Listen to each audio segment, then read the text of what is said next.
Hello everybody, it's Life with Nikki Moore. I've been missing in action for 2 days now. I think I've been sick. I'm starting to come out of it now, and I want to read to you. Even though I look like a hot mess, I want to read because I feel bad for not being able to post the past couple days. I'm still a little froggy, but that's okay. So I think where we left off, BRIAR, Rose, and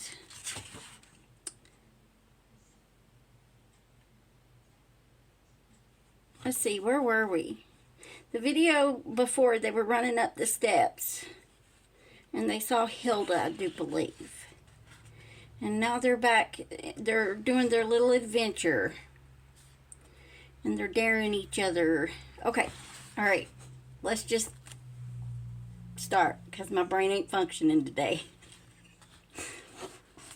All right, where were we? The keenest eyes. Let's start at the beginning of that sentence. If I had, you'd have heard this here bell ringing for all the castle and the village to hear. As well you know, never fear, I have the keenest eyes in the king's guard. Does my lighting keep changing? Sorry if it does. My fine ladies, and if I see that old blackguard coming down from the mountain, you'll know about it. Yeah, we were getting to the part of the giant coming into play. Maybe that's worse, isn't it? Yeah, let's add the light back.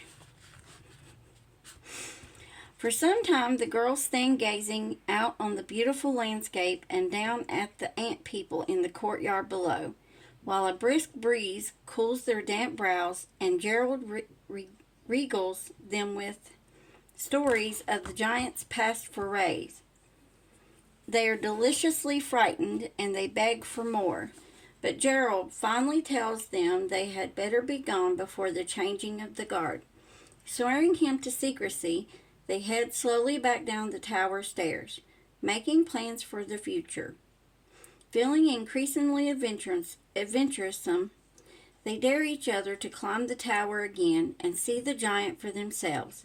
The next time he comes, they have recently discovered how easy it is. Oh boy, I read that all wrong. Feeling increasingly adventuresome, they dare each other to climb the tower again and see the giant for themselves the next time he comes. They have recently discovered how easy it is to lose themselves in a crowd and go off on their own.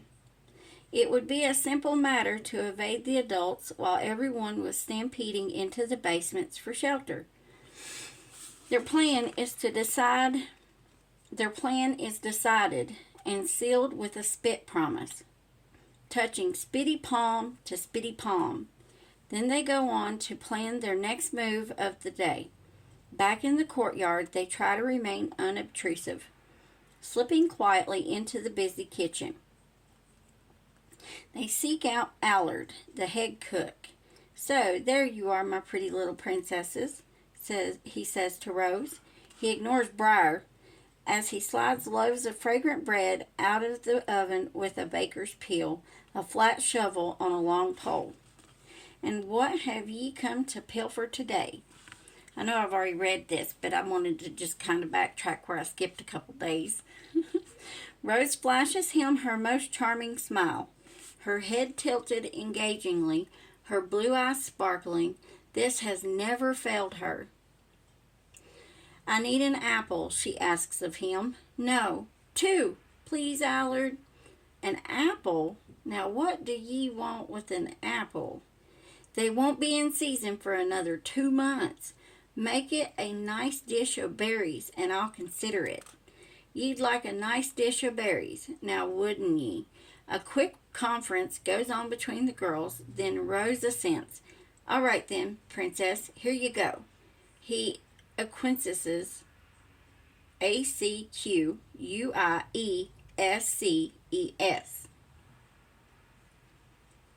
Preparing a bowl of blueberries for Rose and as BRIAR comes out from behind her and tries to look appealing. One for BRIAR too, Rose demands. "As you like, my pretty," he says, and dutifully complies. The girls promptly transfer their plunder into the leather pouches attached to their belts. Then they make haste out of the kitchen, past the scullery, and through the kitchen garden. They slip past the stables and the mews without their usual stops to socialize with the inmates. When they come to the kennels, BRIAR insists that they pause for a short visit. They are quickly surrounded by the castle's hunting dogs: basset hounds, alance, beagles, bloodhounds, spaniels, and terriers. Terriers are my favorite. My Spinky. BRIAR's favorite is a greyhound named Toby, a black and white brindle who adores tummy rubs. Toby licks BRIAR's face affectionately and wiggles all over. Rose, however, is actually afraid of dogs, though she would never admit to something so cowardly. When the dogs jump up on her,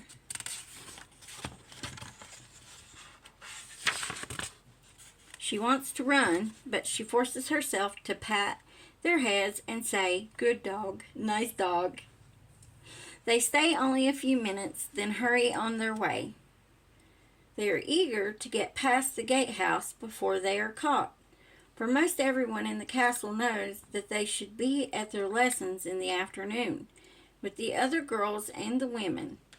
Yet temptation propels them onward. They are not as observant as they think. From a window above them, two jaded eyes follow their progress toward the gatehouse. Bishop Simon observes them sneaking. He chooses not to interfere. He smiles to himself and settles down to wait. It is not a pleasant smile. At last, the children reach the barbican. The drawbridge is down, the portcullis is up, and a steady stream of sweating peasants, artisans, and craftsmen travel in and out of the gatehouse along with horses, carts, and the occasional knight or holy man. It is easy for two girls to blend into the bustle of humanity and avoid the notice of Derwin, the porter. Ha! Once again they have escaped the confines and constant supervision of the castle proper and are making their way with exquisite subtlety and stealth along the streets of the impoverished little village. I'm struggling with words today.